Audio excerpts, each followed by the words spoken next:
Сәлем қайырлы күн достар. Бүгін сіздерге скорстың негізгі жұмыс жасау жолын көрсетіп кетейін. Мынау скорсты жоғары төмен жылжытып берген кезде айырбастап тұратын ортаңғы білік. Ал мынау соны айналдыру үшін қойылған жұлдызшамыз. Мынау пирада жақ беті. Ал енді мынау осы скорсты жұлдызшаны арлы-берлі жоғары төмен скорс айырбастап беріп тұрады. Ал енді мына жақ басында мынандай скорстың педал ғой, енді мотоциклдің ар жағында. Бер жағында осы тұрады да, осы сол арқылы барады. Скорсты осы арқылы айырбастайды. Жаңағы скорстың педалы ар жақта болғанмен, мынау бер жағында орналасады.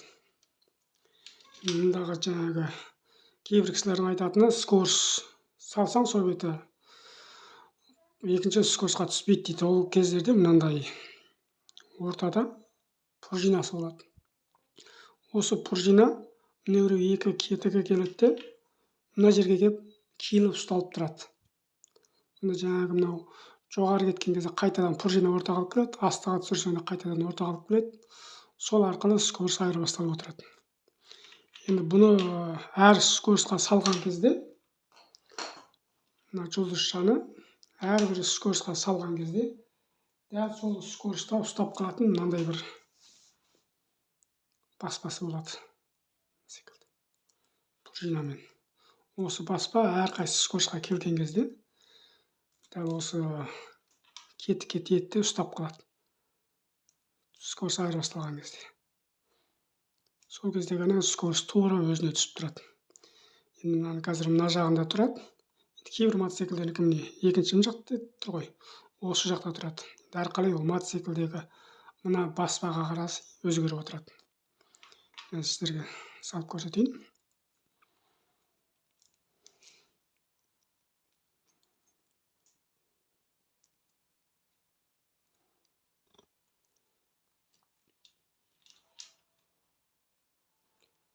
Ең алдымен мына баспаны салайық бізге.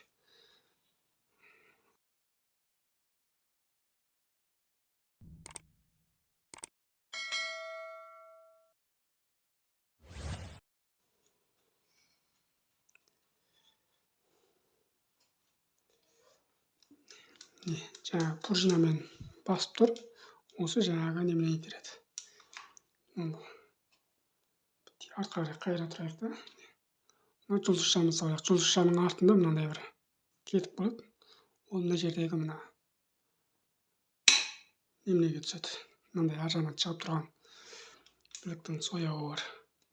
Сол арнаулы түсіп қалады кей кезде. Нақтап қарап отырмасаңыздар.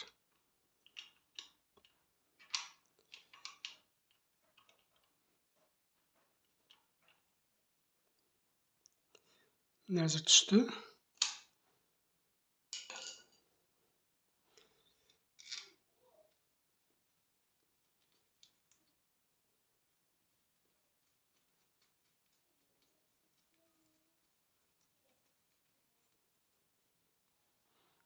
Осылай мына домалақ осы әр скорсқа түскен сайын осылай айналдырып басып отырады.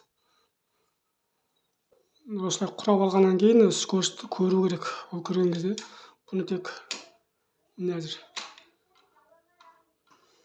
скорсқа түсті, ұстап қалды.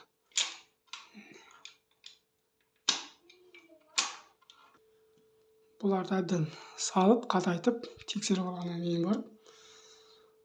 барып білікті өткіземіз.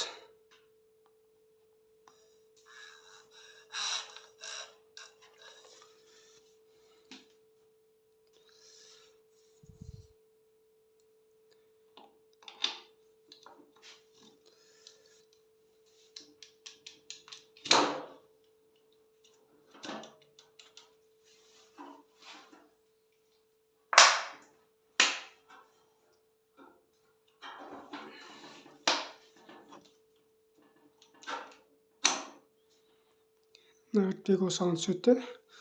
Жоғары төмен скорсты рақтырып айырбастап тұрады. Енді ортадағы мына жаңағы пружина ол қайтадан осы орнына келіп тұрады. Педал арқылы жоғары көтересің, бір скорс айырбастайды. Қайтадан өзі жаңағы пружина автомат түрде өз орнына келіп отыратын болады.